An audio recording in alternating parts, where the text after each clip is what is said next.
Salam dan bahagia Bapak Ibu Guru. Perkenalkan, saya Luciana Susanti Billy, SPD, calon guru penggerak Angkatan 11 dari SMK Negeri 2 Waingapu, Kabupaten Sumba Timur, Provinsi NTT. Saya akan melakukan aksi nyata diseminasi budaya positif modul 1.4. Selamat menyaksikan, semoga bermanfaat. Baiklah Bapak Ibu hadirin sekalian, acara kita pada sore hari ini akan segera kita mulai dengan tema diseminasi modul 1.4 budaya positif SMK Negeri 2 Waingapu oleh calon guru penggerak Angkatan 11 SMK Negeri 2 Waingapu. Selamat sore untuk kita sekalian. Selamat sore. Assalamualaikum warahmatullahi wabarakatuh. Salam, salve, rahayu. Salam Pancasila, salam dan bahagia. Yang kami hormati Bapak Kepala SMK Negeri 2 Waingapu atau yang mewakili, yang kami hormati Bapak Ibu Guru serta hadirin sekalian yang sama kami hormati.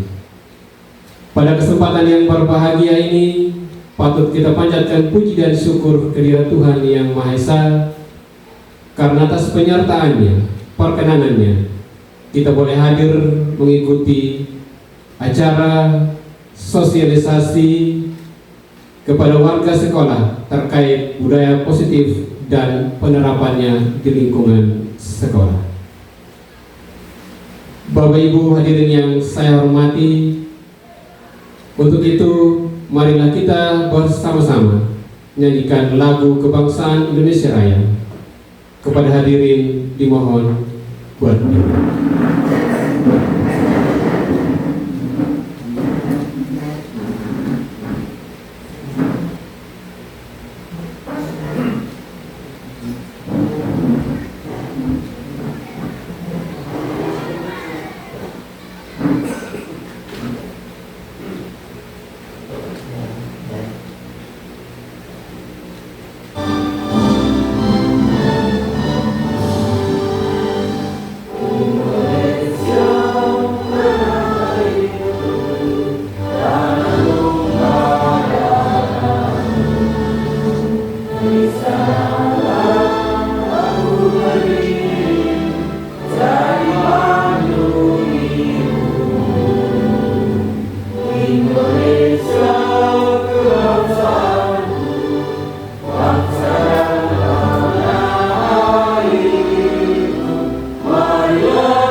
Hadirin dimohon duduk kembali.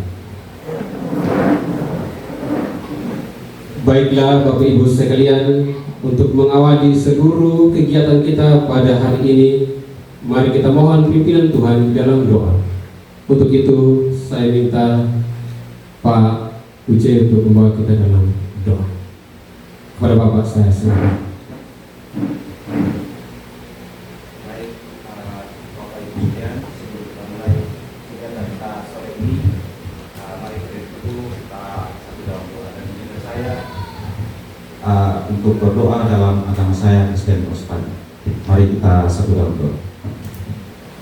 Ya Tuhan, terima kasih atas segala cinta dan kasih-Mu dalam seluruh kehidupan kami, lebih khusus atas pengiraanmu hingga saat ini. Ya Bapa, pada saat ini juga kami bersyukur atas pernyataan Tuhan, kami boleh ada dan hadir di tempat ini untuk mengikuti kegiatan diseminasi budaya positif yang dibawakan oleh Ibu Lucy dan Ibu Robi. Ya Bapa, biarlah kegiatan guru penggerak angkatan 11 ini boleh jadi hanya di dalam kehendak-Mu saja. Ini doa singkat kami ya Bapa, di dalam nama Yesus Kristus kami telah berdoa dan mengucap syukur. Haleluya, amin. Baik, terima kasih Pak J. Kita akan melanjutkan acara kita. Berikut saya akan membacakan susunan acara yang akan kita lewati bersama.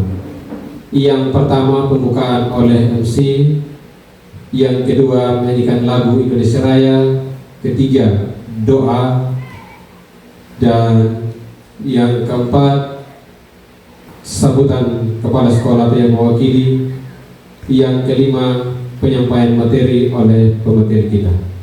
Baiklah, kita akan melaju pada acara kita yang selanjutnya, sambutan dari Bapak Kepala Sekolah SMK Negeri 2 Ingapu atau yang mewakili Bapak Ramilus.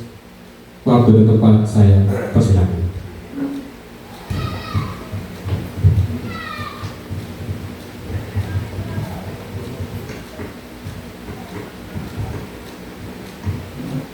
Baik, terima kasih atas kesempatan dan waktu yang diberikan oleh MC kepada saya untuk menyampaikan sepatah kata berhubungan dengan kegiatan diseminasi modul 1.4 budaya positif untuk guru calon penggerak atau guru calon penggerak. Selamat sore untuk kita semua. Assalamualaikum warahmatullahi wabarakatuh. Om Swastiastu, Namo Buddhaya, Salam Kebajikan, Rahayu, Sabe, Salam dan Bahagia. Bapak Ibu yang saya hormati, tentunya sebagai orang yang beriman kepada Tuhan yang Maha Kuasa, kita mengucapkan puji dan syukur oleh karena atas perkenanannya kita boleh bisa hadir dalam kegiatan sore hari ini dengan suasana penuh damai dan sukacita daripada Tuhan. Bapak Ibu yang saya hormati,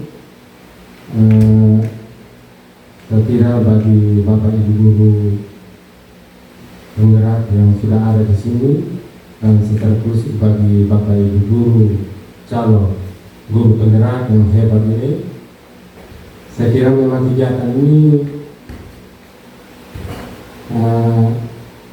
sangat membutuhkan pengorbanan ya, kalau menurut hemat saya.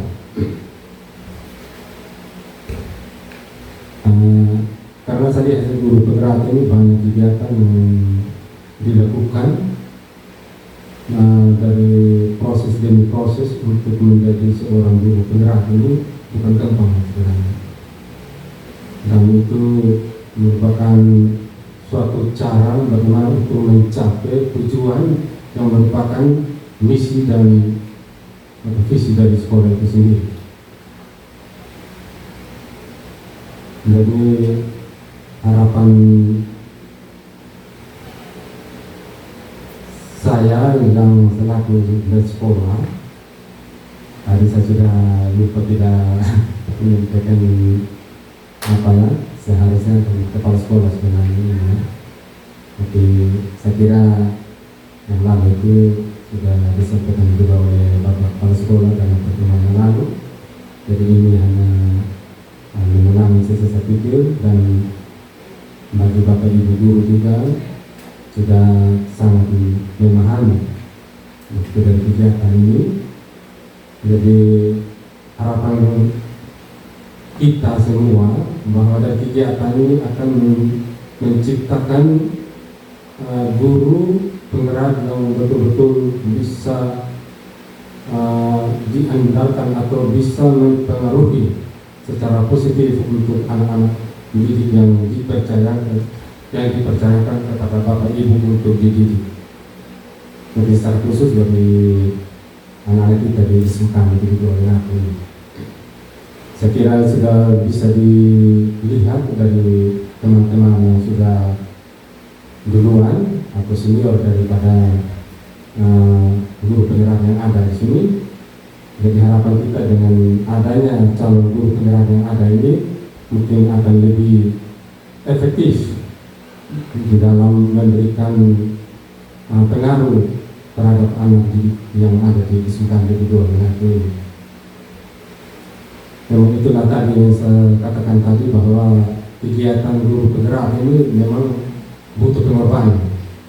Dan itu waktu, tenaga, pikiran, perasaan itu sangat dibutuhkan. Sehingga dengan itu ya kita harus lebih serius terlebih kepada ibu berdua yang kebetulan sekarang yang sebagai calon guru penggerak memang betul-betul harus mempersiapkan diri dan matang, sehingga apa yang menjadi tujuan daripada kegiatan ini, bahkan dari tujuan dari kita semua untuk menjadi seorang guru yang berkualitas, profesional, dan itu bisa tercapai apabila kita serius atau kita sabar menghadapi segala tantangan yang ada. Karena dalam kegiatan ini saya pikir tidak mulus-mulus, pasti ada tantangannya, ada hambatannya. Tetapi bagaimana caranya kita bersatu untuk mengatasi masalah-masalah yang ada atau tantangan-tantangan yang ada, sehingga tujuan daripada kegiatan calon guru penggerak ini betul-betul dapat dicapai begitu. Itu butuh kerjasama, dukungan dari kita semua yang ada di sini. Tidak bisa ibu berdua saja. Asal satu contoh tadi seperti sekarang ini, kalau kita tidak mendukung ibu berdua ini, kita tidak mau jadi apa. Ini salah satu tuntutan yang harus dipenuhi, kan begitu. Jadi saya pikir ke depan ini mungkin saran dari saya kepada kepada ibu berdua, mungkin lebih apalagi kepada teman-teman atau kepada pihak sekolah, supaya bisa betul-betul mendukung atau partisipasinya kita ini dalam hal mendukung kegiatan seperti ini. Seperti salah satu informasi tadi dari Pak Agus ini, kita seharusnya tidak perlu semua kita ada sebagai keluarga besar di SMK Negeri 2 Renat, karena kegiatan ini bukan kegiatan aku pribadi itu apa, dan begitu kan tujuannya untuk kepentingan sekolah, untuk kepentingan anak bangsa yang ada di sini kan. Setelah itu dari ke depan mungkin dengan caranya kita bagaimana pendekatan kepada pimpinan, apalagi waktunya sebagai penggerak, saya pikir lebih memahami, lebih mengerti, supaya kita betul-betul mendukung kegiatan seperti ini. Ya, untuk lebih jelasnya saya yakin ibu di sini kan sudah paling belajar juga, ini sudah masuk di modul 1.4 budaya positif ini itu yang perlu ke depan untuk diajarin dan diterapkan sehingga betul-betul ada dampak yang ada di kesempatan kedua belah diharapkan kita. Saya kira tidak ada lagi yang bisa terlalu yang bisa saya sampaikan kepada Bapak Ibu, tapi singkatnya semoga apa yang menjadi tujuan dari kegiatan ini, bahkan dari tujuan kita semua bisa tercapai demi kemajuan baik secara pribadi, guru calon guru penggerak atau kesempatan kedua belah. Saya kira itu saja yang perlu disampaikan, kurang lebihnya saya mohon maaf. Om Swastiastu, Om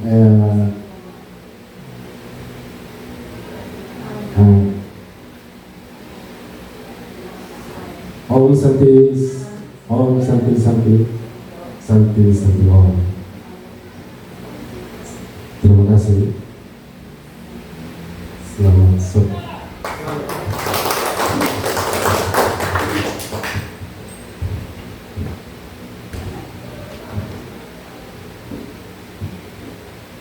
Baik, terima kasih untuk sambutan atau arahan dari Bapak Romulus kepada kita semua. Semoga ini memberikan kita sekalian motivasi untuk bisa menjadi guru penggerak. Acara kita yang selanjutnya adalah kita akan bersama-sama mendengarkan materi yang akan disampaikan oleh Ibu Luciana Susanti Billy SPD bersama Ibu Novianti Janggadewa SPD. Untuk itu, waktu seluas-luasnya saya persilakan kepada Ibu berdua. Saya persilakan.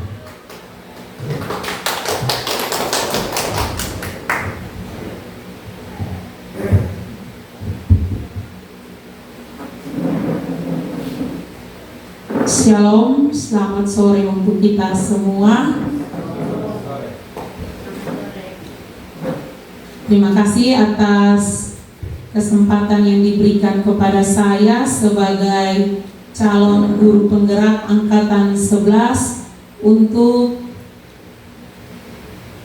menyampaikan pengimbasan materi yang telah saya pelajari di modul 1.4 ini, yaitu budaya positif.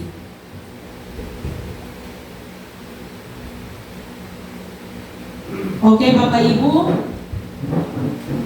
mungkin saya bisa berdiri saja supaya lebih leluasa.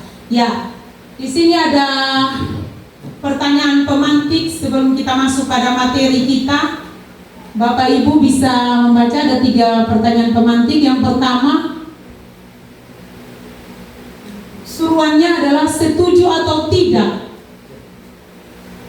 jika dikatakan hukum dapat mendisiplinkan anak. Menurut Bapak Ibu, apakah betul hukum dapat mendisiplinkan anak? Ya, hukuman. Bisa ya, bisa tidak. Oke, kita lanjut ke pernyataan kedua. Pemberian hukuman dengan hal positif seperti membaca atau membersihkan halaman sekolah dapat meningkatkan disiplin anak. Apakah setuju? Tidak setuju. Ya, kita lanjut pernyataan ketiga. Memberi penghargaan dapat meningkatkan motivasi belajar anak. Setuju atau tidak? Ya, lebih banyak setuju. Oke, ini pertanyaan pemantiknya. Kita masuk pada pada materi kita. Sebelum ini saya akan menyampaikan topik diseminasi kita hari ini. Ada 6 topik. Topik yang pertama, kedua, dan ketiga akan dibawakan oleh saya sendiri, dan topik Yang keempat sampai keenam akan disampaikan oleh rekan saya Ibu Novi. Jadi topik kita yang pertama yaitu disiplin positif dan nilai-nilai kebajikan universal.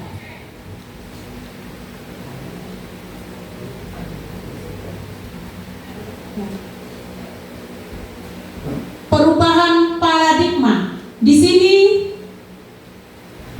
kita diminta untuk coba melakukan kegiatan kepalan tangan. Jadi saling berpasangan mengepal tangan, sama saja tangan kanan atau kiri. Ya, di sini sobeklah secari kertas. Jadi Bapak Ibu coba. Ya, bisa ya, sepotong kertas. Ya, terus dimasukkan ke dalam tangan, terus dikepal.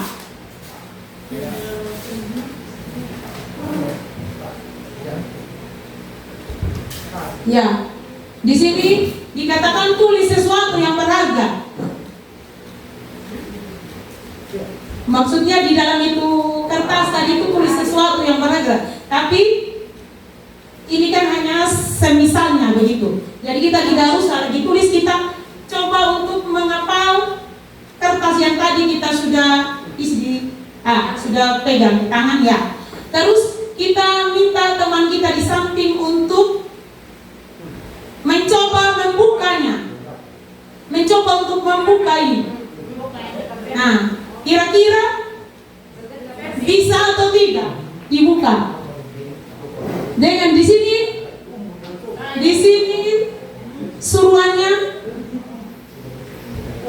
Nah, teman di sebelah berusaha membuka itu dengan memberikan bujukan seperti mengancam atau menghardik, merayu, menyuap untuk supaya buka itu kepala tangan. Kira-kira apa saja yang dapat dilakukan supaya kepala tangan kita bisa dibuka oleh teman? Kira-kira apa yang terjadi, Bapak Ibu?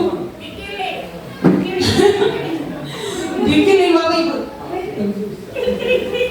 Tidak, bukan maksudnya seperti fisik. Ya, ini ya. Jadi Bapak Ibu, kira-kira siapa yang bisa membuka kepala tangan kita? Kita sendiri, betul sekali. Karena yang mengontrol kepala tangan kita adalah diri kita sendiri. Ya, kita itu hanya ilustrasi untuk masuk dalam materi kita tentang perubahan paradigma. Di sini perubahan paradigma tentang teori kontrol atau teori pilihan. Ada ilusi kontrolnya. Pernyataan yang pertama, ilusi guru mengontrol murid. Kira-kira apakah guru bisa mengontrol murid menurut Bapak Ibu? Bisa. Bagaimana cara guru mengontrol murid?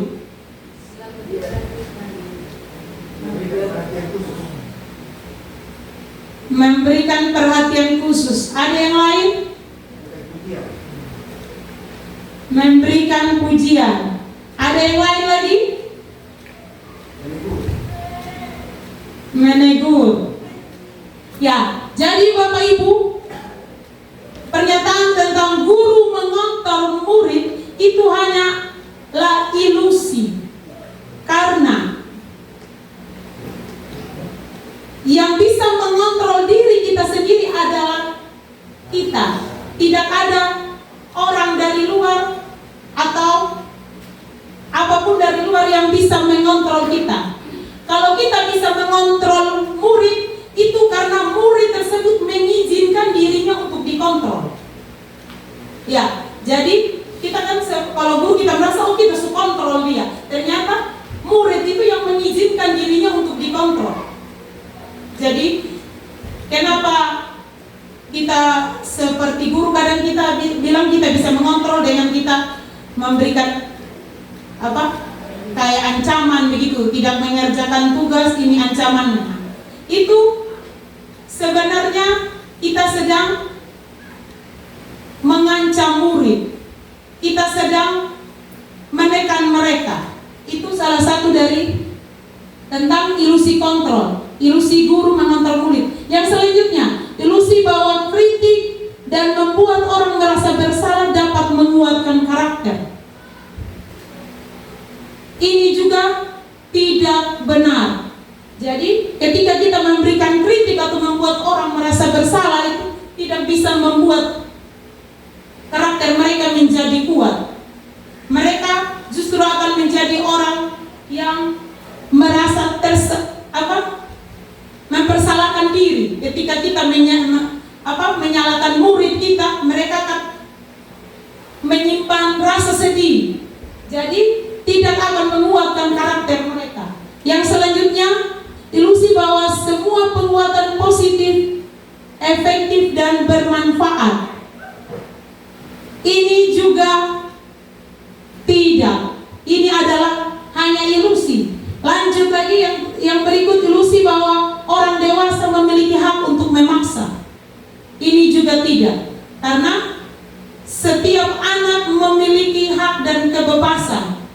Kita tidak bisa memaksa kehendak kita kepada anak didik kita karena kita merasa mereka masih kecil atau mereka masih di bawah umur, jadi kita bisa memaksa mereka untuk melakukan kehendak kita.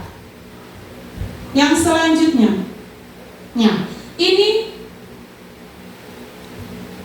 perbedaan antara paradigma stimulus respon dan paradigma teori kontrol. Jadi siapa sesungguhnya yang bisa mengontrol? Ini ada perbedaannya. Untuk yang paradigma stimulus respon, kita mencoba mengubah orang agar berpandangan sama seperti kita. Sedangkan kalau teori kontrol atau teori pilihan, kita berusaha memahami bahwa pandangan orang lain, kita berusaha memahami akan pandangan orang lain tentang dunia, bahwa setiap orang itu berbeda-beda pandangannya. Tidak bisa kita membuat orang untuk pandangannya sama seperti kita. Lanjut yang berikut, perilaku buruk dilihat sebagai suatu kesalahan. Itu untuk yang stimulus respon. Sedangkan kalau teori kontrol, semua perilaku memiliki tujuan. Jadi ketika misalnya siswa makan di kelas pada saat jam pelajaran, mungkin sambil pelajaran sambil ambil jajan satu-satu isi di mulut sambil mendengarkan guru menjelaskan. Itu sebenarnya tindakan itu memiliki tujuan. Tujuannya apa? Tujuannya adalah dia ingin memenuhi kebutuhannya. Jadi siswa itu memiliki kebutuhan yang ingin dipenuhi sehingga dia melakukan suatu perilaku. Contohnya kalau tadi makan di kelas berarti dia ingin memenuhi kebutuhan untuk bertahan hidup, yaitu dia karena dia lapar jadi dia makannya. Itu untuk teori kontrol. Yang berikut, orang lain bisa mengontrol saya. Ini kalau stimulus respon. Sedangkan kalau teori kontrol, hanya Anda atau diri kita sendiri yang bisa mengontrol kita. Itu perbedaannya. Yang berikut, saya bisa mengontrol orang lain. Untuk yang stimulus respon. Sedangkan kalau teori kontrol, Anda tidak bisa mengontrol orang lain. Jadi kita tidak bisa mengontrol orang lain. Yang selanjutnya, pemaksaan ada pada saat bujukan gagal. Jadi ketika kita rayu-rayu atau bujuk-bujuk tidak bisa, maka terjadilah pemaksaan. Ini kalau stimulus respon. Sedangkan kalau teori kontrol, kolaborasi dan konsensus menciptakan pilihan-pilihan baru. Jadi di sini ketika terjadi ketika terjadi suatu masalah, di sini bukan terjadinya pemaksaan lagi, tetapi kalau teori kontrol itu bagaimana kita berkolaborasi membangun komunikasi dengan anak untuk membuat pilihan-pilihan baru yang menjadi solusi dari masalah tersebut. Yang selanjutnya, yang terakhir, model berpikir menang atau kalah. Ini kalau stimulus respon. Sedangkan kalau teori kontrol, model berpikir menang-menang. Jadi semua harus menang, tidak ada yang kalah. Ya. Jadi teori kontrol ini dia menciptakan pribadi yang menang, bukan pribadi yang gagal. Lanjut. Nah, ini bagian dari disiplin positif. Di situ ada keterkaitannya tentang teori kontrol atau teori pilihan menurut Dr. William. Ya, di sini bisa dilihat. Kita lanjut saja karena ini hanya berupa skema. Kita lanjut. Ya, apa makna disiplin? Ketika mendengar kata disiplin, disiplin artinya apa? Mungkin Ibu Rusdi. Disiplin kalau menurut saya itu suatu arahan untuk orang lain lebih berbuat yang baik lagi atau lebih berbuat yang sesuai dengan aturan. Ya, jadi disiplin itu suatu arahan untuk berbuat sesuai aturan. Ya. Apa yang terbayang di benak kita ketika kita mendengar kata disiplin? Itu yang dikatakan oleh Ibu Rusdi tadi. Bagaimana kita mengikuti arahan? Ya. Ya. Kebanyakan orang akan menghubungkan kata disiplin dengan kata tata tertib, teratur, dan kepatuhan pada peraturan. Kata disiplin juga sering dihubungkan dengan hukuman. Padahal itu sungguh berbeda. Karena belajar tentang disiplin positif tidak harus dengan memberi hukuman. Justru itu adalah salah satu alternatif terakhir. Dan kalau perlu tidak boleh digunakan. Jadi memberi hukuman itu untuk alternatif terakhir. Tapi jika perlu tidak ada itu hukuman, tidak boleh.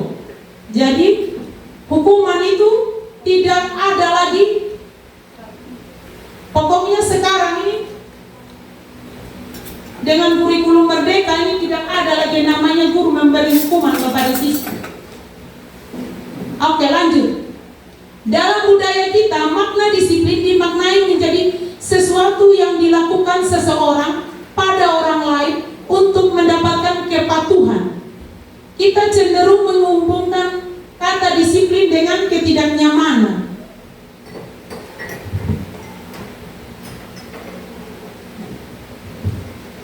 Menurut Ki Hajar Dewantara, bahwa untuk mencapai kemerdekaan atau dalam konteks pendidikan kita saat ini, untuk menciptakan murid yang merdeka, syarat utamanya adalah harus ada disiplin yang kuat.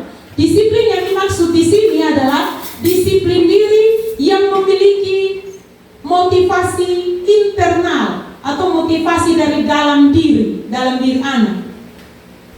Jika kita tidak memiliki motivasi internal, maka kita memerlukan pihak lain untuk mendisiplinkan kita, atau disebut motivasi eksternal karena dari luar yang mendisiplinkan kita, bukan berasal dari diri kita sendiri. Ini menurut Gosen, disiplin diri dapat membuat seseorang menggali potensinya menuju kepada sebuah tujuan, sesuatu yang dihargai dan bermakna. Dengan kata lain, disiplin diri juga mempelajari bagaimana cara kita mengontrol diri dan bagaimana menguasai diri untuk memilih tindakan yang mengacu pada nilai-nilai yang kita hargai. Jadi bagaimana kita melakukan sesuatu karena kita meyakini nilai-nilai tersebut, bukan karena kita takut akan hukuman atau supaya mendapat pujian. Jadi seseorang yang memiliki disiplin diri berarti mereka bisa bertanggung jawab terhadap apa yang dilakukannya karena mereka berdasarkan tindakan mereka pada nilai-nilai kebajikan universal. Ya, ini apa itu? Tadi dikaitkan disiplin dengan nilai-nilai kebajikan universal. Apa itu nilai kebajikan? Nilai-nilai kebajikan adalah sifat-sifat positif manusia yang merupakan tujuan mulia yang ingin dicapai setiap individu.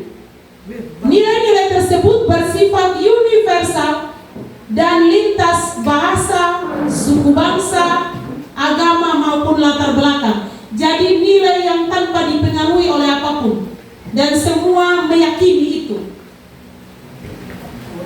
Jadi di sini ada menurut para ahli, Dr. William mengatakan bahwa setiap perilaku atau perbuatan memiliki tujuan, seperti yang tadi saya katakan.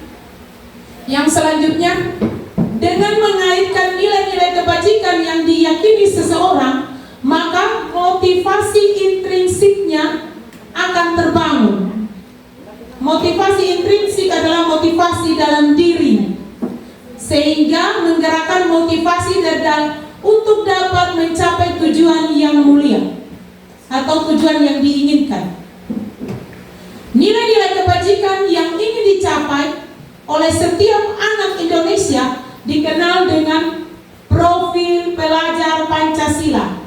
Ada yang bisa sebutkan nilai-nilai kebajikan dalam profil pelajar Pancasila?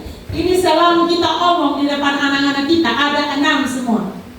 Coba ya, pandai. Ya, ini sudah ada di slide. Ya, pertama sekali pandai, yaitu yang utama adalah ya, betul sekali, beriman, bertakwa kepada Tuhan Yang Maha Esa dan berakhlak mulia. Yang kedua, nilai mandiri. Yang ketiga, bernalar kritis. Yang keempat, berkebinaan global. Yang kelima, bergotong royong. Dan yang terakhir, kreatif. Ya, kita masuk pada topik yang kedua, yaitu teori motivasi, hukuman, penghargaan, dan restitusi. Ini yang pertama, teori motivasi akan perilaku manusia. Jadi manusia memiliki motivasi untuk melakukan sesuatu. Di sini ada yang pertama, yaitu motivasinya untuk menghindari ketidaknyamanan atau hukuman. Jadi seseorang melakukan sesuatu karena dia tidak mau dihukum atau merasa tidak nyaman. Begitu. Jadi dia akan berpikir, apa yang terjadi kalau saya melakukan ini? Seperti contohnya, kalau kita sebagai guru, kita berpikir, apa yang terjadi jika saya terlambat datang sekolah? Macam begitu. Oh, saya takut ditegur kepala sekolah, ya, atau dicap guru yang malas. Itu atau ada lagi? Iya, itu. Lanjut yang kedua, ini untuk mendapatkan imbalan. Jadi melakukan sesuatu karena untuk mendapatkan imbalan atau pujian. Contoh kayaknya macam tadi, kalau datang pagi lebih awal supaya dipuji jadi murid teladan atau guru teladan. Ya, itu motivasi dari luar karena dia melakukan sesuatu karena untuk mendapatkan pujian atau imbalan. Lanjut, yang ketiga adalah motivasi, yaitu bagaimana dia melakukan sesuatu untuk menghargai dirinya sendiri. Jadi alasan dia melakukan sesuatu karena dia menghargai dirinya sendiri. Ini yang disebut dengan motivasi internal atau motivasi dari dalam diri. Jadi seseorang jika melakukan sesuatu, dia akan berpikir begini, saya akan menjadi orang seperti apa kalau saya begini melakukan ini. Contohnya, saya nanti akan menjadi orang seperti apa kalau saya rajin datang pagi atau datang tepat waktu ke sekolah. Oke, lanjut. Ini ada statement dari Bapak Ki Hajar Dewantara selalu dengan kata merdeka. Merdeka itu artinya tidak hanya terlepas dari perintah, akan tetapi juga cakap buat memerintah diri sendiri. Jadi bagaimana kita memerintah diri kita untuk menghargai nilai-nilai kebajikan tadi, nilai-nilai universal tadi, sehingga kita betul-betul memiliki motivasi internal dari dalam diri kita dalam melakukan sesuatu. Oke. Ini ada kasus tentang guru SD namanya Ibu Anas. Di sini saya baca cepat saja. Di sini Ibu Anas ini mengalami masalah kalau namanya anak SD kalau keluar istirahat pergi jajan, nanti kalau masuk dalam kelas, kalau bel masuk acak-acakan masuk dalam kelas, begitu tidak tertib. Makanya di sini Ibu Anas ini dia melakukan apa di sini? Dia melakukan apa? Melakukan suatu cara agar anak-anak tertib, yaitu dengan memberikan apa? Stiker bintang bagi anak-anak yang berbaris dengan tertib ketika masuk di dalam kelas, antri dengan rapi, begitu. Jadi di sini ceritanya Ibu Anas ini dia sakit dan Pak Heru ini menggantikan dia. Dan Pak Heru tidak tahu kalau Ibu Anas ini menggunakan trik yang seperti tadi untuk memberikan stiker bintang. Namanya anak kecil kalau dapat stiker bintang berarti jadi anak teladan, anak yang baik. Jadi mereka pasti akan senang. Nah, di sini Pak Heru dia tidak tahu, jadi dia tidak melakukan itu. Maka ketika dia menghadapi anak-anak istirahat terus masuk ke dalam kelas, mereka jadinya apa? Berebutan masuk dalam kelas, tidak tertib lagi. Nah, di sini ada pertanyaan. Berdasarkan teori motivasi yang telah kita pelajari tadi, kira-kira motivasi murid-murid kelas 2 SD ini untuk bersedia antri sebelum masuk kelas itu apa? Motivasi apa? Motivasi eksternal, yaitu untuk mendapatkan penghargaan. Tadi berupa stiker bintang gitu. Yang kedua, kira-kira ada cara lain agar murid-murid kelas 2 ini bisa antri di depan kelas tanpa diberi penghargaan berupa stiker bintang, supaya mereka bisa rapi tertib masuk ke dalam kelas. Mungkin ada Bapak Ibu yang bisa berpendapat kira-kira, karena kita di sini kan guru SMK semua mengajar anak-anak yang sudah 15 tahun ke atas. Kita mungkin belum ada pengalaman yang mengajar anak SD yang agak sulit untuk diatur dengan karakter mereka yang masih kecil, masih suka main-main. Nah, sekarang kita masuk ke materi selanjutnya. Bagaimana? Ini merupakan pertanyaan untuk kita masuk ke materi selanjutnya. Kira-kira bagaimana? Ya, ini. Lanjut, dihukum oleh penghargaan. Bahwa penghargaan itu berlaku sama dengan hukuman. Jadi jangan kita, karena kita bilang oh itu penghargaan atau apa, imbalan, jadi kita bilang dia itu tidak sama seperti hukuman. Sebenarnya dia itu adalah sama seperti hukuman, dalam arti yaitu meminta atau membujuk seseorang melakukan sesuatu untuk memenuhi tujuan tertentu. Nah, dari yang memberi bujukan tadi atau meminta. Jadi memberi imbalan atau penghargaan ini dia setara dengan memberi hukum, karena tujuannya yaitu membujuk. Kalau menghukum kan dia seperti menghardi, mengancam. Ya, lanjut. Jadi dorongannya eksternal dan akan ada faktor ketergantungan. Jadi seseorang melakukan sesuatu, dia karena ada sesuatu, karena dihukum atau karena diberikan penghargaan. Jadi terjadi ketergantungan. Jadi ketika kayak macam tadi anak SD, ketika tidak diberikan penghargaan stiker bintang, mereka acak-acakan. Ya. Jadi beberapa dampak dari pemberian penghargaan Nah, ini ada beberapa. Yang pertama, pengaruh jangka pendek dan jangka panjang.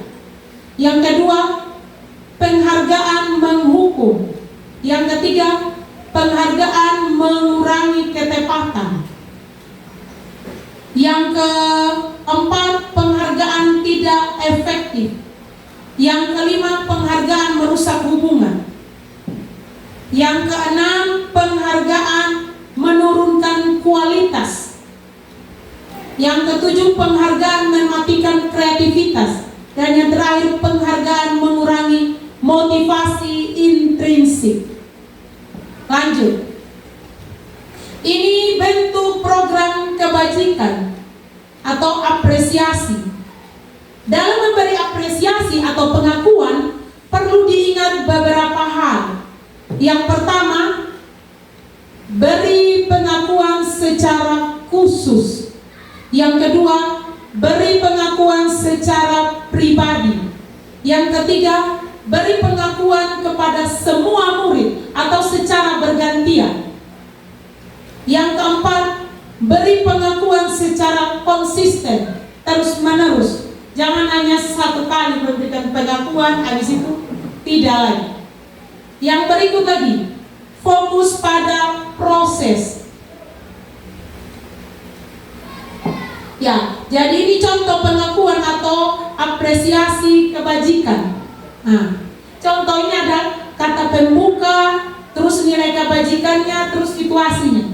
Jadi contoh yang pertama itu, kata pembukanya, kemarin saya memperhatikan nilai kebajikan diterapkan, rasa empatimu besar sekali. Situasi, pada saat menolong murid baru di kelas kita. Jadi kata pembuka, kalau saya baca langsung menyambung semua. Kemarin saya perhatikan rasa empatimu besar sekali pada saat menolong murid baru di kelas kita. Ya. Ini contoh cara memberi pengakuan atau apresiasi. Yang berikut, kalimat yang kedua, saya menghargai kepedulianmu pada saat kamu membantu teman-temanmu di tugas kelompok. Jadi ada nilai kebajikan yang diucapkan. Yang berikut lagi, terima kasih untuk rasa tanggung jawabmu pada saat kamu memungut kertas-kertas yang berserakan di lantai. Ya, lanjut. Ini perbedaan hukuman dan konsekuensi. Ini ada tugas. Kira-kira menurut Bapak Ibu, untuk yang pertama, mencatat 100 kali dalam buku kalimat saya tidak akan terlambat lagi karena terlambat datang sekolah. Jadi menyuruh siswa itu mencatat sampai 100 kali. Kira-kira ini masuk dalam hukuman atau konsekuensi? Hukuman. Nanti baru kita lihat jawabannya, kita langsung lagi. Lari mengelilingi lapangan basket 2 kali karena terlambat hadir di sekolah. Kira-kira itu hukuman atau konsekuensi?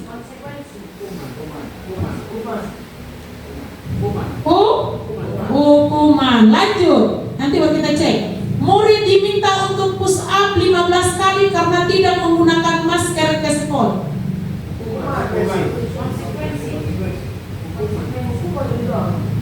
Yang berikut, nanti ingat jawabannya, Bapak Ibu akan kita kasih tunjuk. Menggantikan kertas tugas teman yang telah dicoret-coret. Konsekuensi. Lanjut. Membersihkan tumpahan air di meja tulis karena tersenggol pada saat belajar.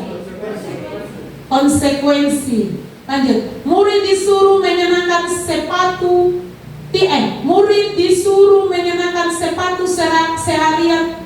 Oh, ini salah ketik. Di sini maksudnya murid disuruh tidak mengenakan sepatu seharian karena tidak menggunakan sepatu hitam. Jadi sepatunya disita, dia menggunakan sepatu warna. Jadi dia sepanjang hari di sekolah tidak pakai sepatu begitu. Ini hukuman atau konsekuensi? Yang terakhir, lari mengelilingi lapangan basket 2 kali karena terlambat 10 menit untuk pelajaran PJOK. Kira-kira konsekuensi. Kenapa kita bilang konsekuensi? Karena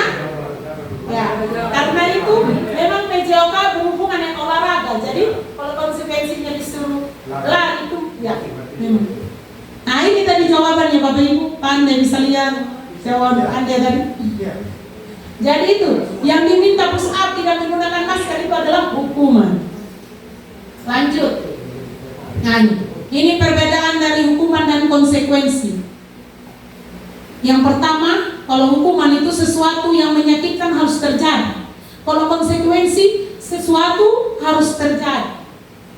Tapi kalau hukumannya itu terjadi yang menyakitkan begitu. Yang kedua, membuat anak sakit baik fisik maupun hati untuk jangka waktu lama. Yang berikut, membuat anak merasa tidak nyaman dalam jangka waktu pendek. Itu kalau konsekuensi. Ya, nanti Bapak Ibu bisa baca. Nanti materinya saya share di grup kelas, di grup sekolah. Oke, Bapak Ibu, kita lanjut. Restitusi. Apa itu restitusi? Restitusi adalah proses menciptakan kondisi bagi murid untuk memperbaiki kesalahan mereka, sehingga mereka bisa kembali pada kelompok mereka dengan karakter yang lebih kuat. Restitusi juga merupakan proses kolaborasi yang mengajarkan murid untuk mencari solusi dari masalah mereka dan membantu murid berpikir tentang orang lain seperti apa yang mereka ingin menjadi, yaitu tujuan mulianya, dan bagaimana mereka harus memperlakukan orang lain. Jadi bagaimana mereka menghargai orang lain dengan mereka memperlakukan orang lain seperti diri mereka sendiri. Nah, ini ada beberapa contoh perbedaan dari hukuman, konsekuensi, dan restitusi. Saya baca yang pertama saja. Untuk yang hukuman itu dia cenderungnya adalah menghasilkan identitas yang gagal. Sedangkan kalau disiplin, dia menghasilkan identitas yang sukses. Nah, jadi disiplin itu dibagi menjadi dua lagi, ada konsekuensi, ada restitusi. Di sini, yang pertama, sesuatu yang menyakitkan harus terjadi. Yang kedua, sesuatu harus terjadi, yang konsekuensi. Sedangkan yang restitusi merupakan pilihan. Jadi di sini restitusi itu seperti tadi dijelaskan bagaimana siswa itu mencari solusi akan masalah yang dihadapinya atau masalah yang dialaminya, mencari solusi yang baik dengan cara berkolaborasi seperti yang saya jelaskan tadi, untuk menghasilkan pilihan-pilihan baru. Nah, ini ada 9 ciri-ciri restitusi. Yang pertama, bukan untuk menebus kesalahan, namun untuk belajar dari kesalahan. Yang kedua, memperbaiki hubungan. Yang ketiga, tawaran bukan paksaan. Yang keempat, restitusi menuntut untuk melihat ke dalam diri.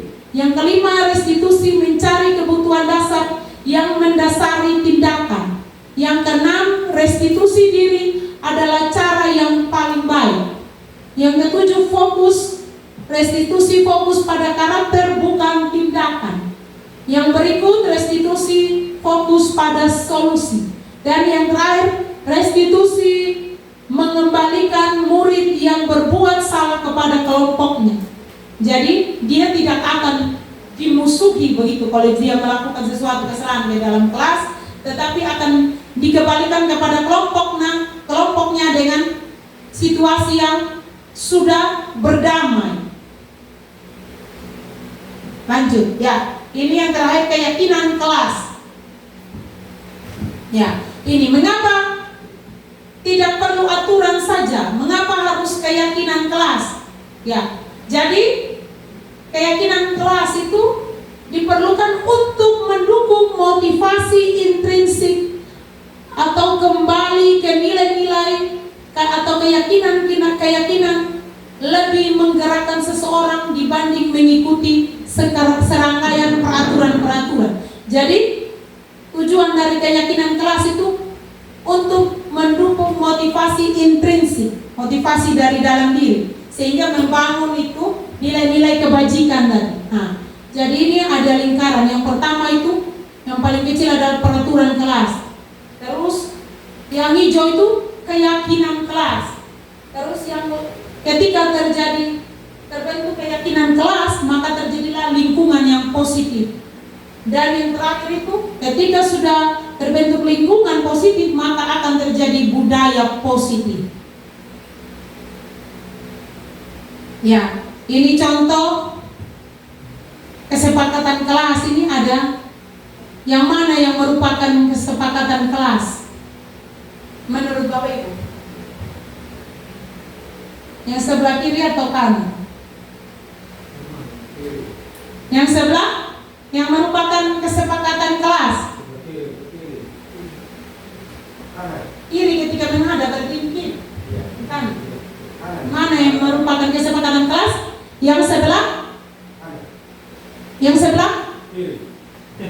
Kanan. Karena ada apa? Ada nilai-nilai kebajikan di situ. Oke, kita lanjut. Nah, pembentukan keyakinan sekolah atau keyakinan kelas ini ada tahapan-tahapannya itu. Yang pertama dulu kita harus tahu dalam pembentukannya itu keyakinan kelas itu bersifat lebih abstrak daripada peraturan dan lebih rinci dan konkret. Yang kedua, keyakinan kelas berupa pernyataan-pernyataan universal. Yang ketiga, pernyataan keyakinan kelas senantiasa dibuat dalam bentuk positif, jadi tidak ada kalimat negatif. Contohnya, misalnya ada dilarang makan di dalam kelas atau jangan makan di dalam kelas, itu adalah kalimat negatif. Jadi kalau dibuat dalam kalimat positif, ada yang bisa tahu bagaimana? Kalau dari bentuk dalam kalimat positif jadinya makan atau minum pada saat jam istirahat. Ya, itu kalimat positifnya. Jadi kalau keyakinan kelas itu tidak boleh ada kata jangan atau dilarang. Oke, itu ada beberapa. Kita lanjut saja ya. Ini prosedur pembuatan keyakinan kelas itu. Ada beberapa tahap, mulai dari yang pertama yaitu curah pendapat atau menampung pendapat-pendapat dari semua warga sekolah atau warga kelas. Kalau kita membuat keyakinan sekolah atau keyakinan kelas, terus ketika dicatat semua masukannya, terus akan dibuat poster untuk membentuk pembentukan keyakinan kelas. Dan diganti ketika dibuat poster itu untuk bisa melihat mana yang kalimat positif, mana yang kalimat negatif. Kalau kalimat negatif harus dirubah ke kalimat positif. Seperti contoh tadi itu yang saya katakan, jangan membuang sampah di kelas, itu kalimat negatif. Jadi kalau dirubah ke positif, jagalah kebersihan kelas. Yang selanjutnya ketika sudah didaftar curah pendapatnya dan ditulis, yang selanjutnya yaitu kita mulai memisah-misahkan mana yang masuk dalam satu. Jadi ada beberapa aturan itu nanti menjadi satu keyakinan. Lanjut. Yang berikut ya, setelah membuat, jadi keyakinan kelas itu minimal hanya 3 sampai 7, tidak bisa banyak-banyak. Ya, setelah sudah disepakati bersama, maka akan ditandatangani dan ditempel di dinding kelas. Oke, selanjutnya ya ini tadi contoh keyakinan kelas ya. Selalu kembalikan buku ke tempatnya. Jadi itu nilai yaitu tanggung jawab, keyakinan kelasnya tanggung jawab. Dilarang mengganggu orang lain, menghormati orang lain. Nilai keyakinan kelas atau nilai kebajikannya itu menghormati. Ya, oke lanjut. Ya. Jadi materi tentang topik saya hanya sampai di sini saja, itu sampai di keyakinan kelas. Mungkin ada teman-teman yang mau bertanya, bisa langsung supaya saya bisa langsung menanggapi.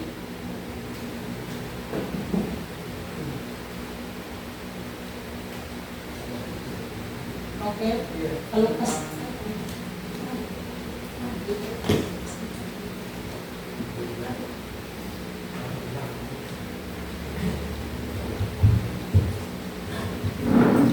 Ya, baik, terima kasih. Pertanyaan saya terkait dengan stimulus respon dengan teori kontrol Iya. pilihan tadi. iya. Ya, dalam antara kedua itu tadi lebih cenderungnya ke teori kontrol ya. Dan terus ada teori stimulus respon. Ya, pertanyaan saya sesuai dengan budaya atau yang berjalan di sekolah, bila mana ketika guru menjalankan kesalahan atau mungkin melakukan hukuman tidak sesuai dengan teori kontrol tadi ini, kira-kira ada konsekuensi tidak untuk guru itu sendiri ketika mengambil tindakan luar dari teori kontrol itu sendiri tadi? Ya, pertanyaan saya antara teori respon dengan teori kontrol. Ya. Mungkin ada yang mau bertanya lagi atau saya langsung menanggapi. Nah, jadi pertanyaan Pak Lukas ini, bagaimana jika guru melakukan stimulus respon, yaitu menghukum tadi? Apa yang akan terjadi, konsekuensi apa yang didapat oleh guru? Ya, kalau menurut saya, pendapatnya saya pribadi, kita sebagai guru, kita harus mengetahui batas-batas kita. Bagaimana kita menuntun anak-anak didik kita. Kalau kita sudah belajar tentang bagaimana Ki Hajar Dewantara itu mengemukakan tentang pendidikan itu, karena kebetulan saya juga bersyukur bisa ada dalam pendidikan guru penggerak. Di situ pada modul 1.1 itu betul-betul dijelaskan bagaimana tujuan pendidikan yang sesungguhnya, yaitu kita menghamba pada anak. Jadi guru itu menghamba pada anak, bukan lagi ada, makanya di tuntutan dari, bukan tuntutan si filosofi dari Ki Hajar Dewantara itu tidak boleh ada hukuman, karena bagaimana kita guru menghamba terhadap anak. Tujuan pendidikan yaitu bagaimana guru menuntun anak mencapai kebahagiaan atau keselamatan yang setinggi-tingginya. Jadi guru itu, tugas guru itu betul-betul mulia. Jadi ada lagi istilah guru itu seperti petani dan siswa itu seperti benih, murid-murid seperti benih. Bagaimana petani merawat, memberikan sinar matahari, memberikan pupuk, air yang cukup sehingga benihnya tumbuh subur. Nah, jadi itu kembali kepada diri kita. Ketika kita memang tidak konsekuensi yang seperti macam dari kepala sekolah lihat guru yang sudah kelebihan begitu, memberikan hukuman atau kekerasan begitu. Tapi ini kembali kepada diri kita, bagaimana kita melihat tujuan pendidikan, tujuan kita menjadi guru apa, yaitu kita menuntun atau mendidik anak untuk mencapai kebahagiaan. Jadi anak-anak itu ketika mereka duduk belajar di kelas, mereka harus dalam keadaan bahagia, keselamatan mereka terjaga, tidak mereka seperti ditekan. Ada kan guru menekan siswa supaya kerja tugas sebenarnya. Jadi jujur saya ini salah satunya guru yang suka cubit-cubit telinga kalau siswa tidak kerja tugas. Jadi setelah saya belajar tentang modul-modul pada guru penggerak ini, saya belajar ternyata saya tuh salah. Di situ saya betul-betul menekan atau menuntut siswa. Padahalnya sebenarnya kita sebagai guru tuh harus menuntun, bukan menuntut. Nah, jadi itu saja mungkin jawaban yang bisa saya berikan buat Pak Lukas. Mungkin ada pertanyaan lain lagi dari Bapak Ibu? Oke, baik, jika tidak ada lagi, kesempatan selanjutnya saya berikan kepada rekan saya Ibu Novi untuk melanjutkan. Oke, waktu saya kembalikan kepada MC.